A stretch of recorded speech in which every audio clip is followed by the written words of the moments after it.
We tend to think about children and the future workforce in terms of education, and goodness knows we have a lot we can do in this country about this. But you point out that from the pandemic, we saw something about not just the education, but the care for our children.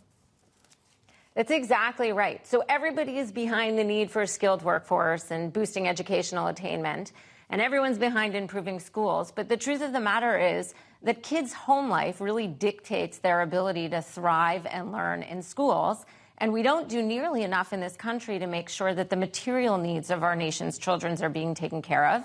We have millions of children show up at school every day with the burdens of poverty or economic insecurity. They're too tired or hungry or stressed to learn to the fullest of their ability. What was amazing during the pandemic is that, somewhat surprisingly, we actually managed to reduce child poverty in this country by a half or a third. I mean, this was really a historic accomplishment.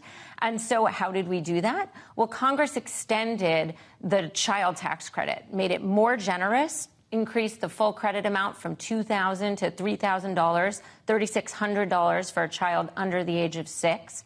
And it made the credit fully refundable, which meant that even parents who didn't work, who had no earnings, could get the full credit amount. And the upshot of that was a historic reduction in child poverty. And I think that means looking for a bipartisan way forward to an enhanced child tax credit. So coming back to the investment question, I mean, we're not continuing that program the way it was, at least as of right now. Objections have been it costs too much money and it actually discourages work. That's right. So Congress, despite the celebrated reduction in child poverty, Congress did not make the expansion of the child tax credit permanent. And there were a few key hangups, political hangups, reasonable hangups. So one was the worry that if we permanently sent checks to out-of-work parents of $3,000 or $3,600, that would actually induce too many parents to leave the workforce. That was a really big hangup with congressional Republicans. As you mentioned, another worry was that it was too expensive. It added, over $100 billion to the cost of the existing child tax credit. We proposed that parents who are out of work only get half of the full amount.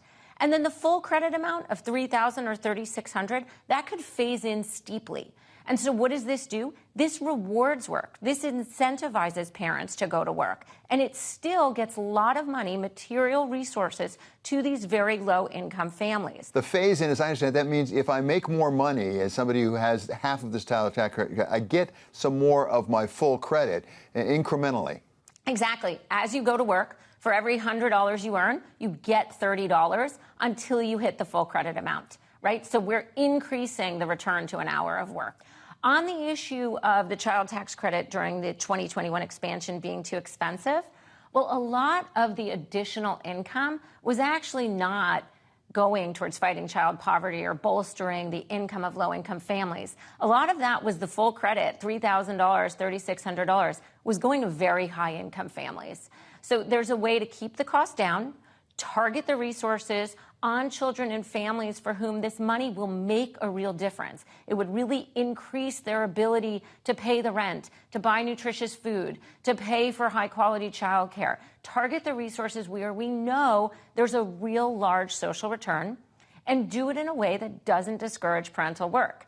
Again, there's an easy path forward here. It's obvious. It's just playing with the policy parameters.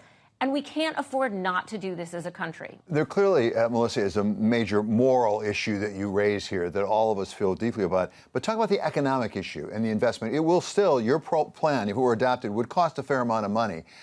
What's the investment return on that in terms of a higher quality workforce in the out years?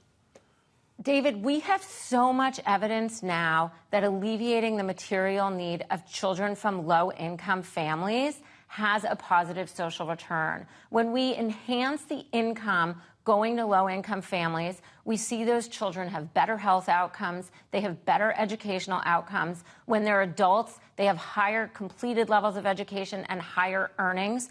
Bolstering the income of low-income kids is a positive social investment. We have lots of evidence on that. Sending the full credit amount to higher income families, even, above $100,000, that has a political appeal, but policy-wise, there's a low social return on that money. Getting that money to families making $10,000, $20,000, $30,000 a year, you are quite literally making an investment in children. That's how we build up a skilled workforce from the ground up, investing in those children, making sure that they can get to school ready to learn, making sure that they have safe housing, adequate nutrition. That's how we should think about sending income assistance, full credit amount, to low-income families with children. And finally, Melissa, talk about the alternative investment. For example, in childcare. Just this week, we saw the Department of Commerce come out with some rules on the Chips and Science Act saying you have to have childcare facilities. We know that's going for children. We don't necessarily know what the child tax credit's going for, do we? Yeah, so this is a really important point. So people who advocate for investing in children, there's a lot of different ways we could do it. To my mind, the evidence is quite clear that giving income to low-income families is really the best way to boost their children's health, educational outcomes, their learning. The truth of the matter is not all families need childcare. Families who can't pay the rent, who can't put food on their table, a child care subsidy, a child care spot at some local organization doesn't really help them. And we do have evidence that, again, when we send income to low-income families from a variety of contexts, you see that in general kids do better. That means that their parents are, in general, allocating the money in ways that benefit the kids' development. Now, the other issue about childcare is it's actually quite complicated. The childcare market has a lot of challenges. And the surprising, amazing thing is, during the pandemic, when the economy was weak, we managed to reduce child poverty in this country by a huge amount. And how we did that was we sent money to low-income families with children. And so that's why I think that's a better, more effective way of addressing the material needs, the immediate material needs of families with children, than throwing that money instead into child care subsidies.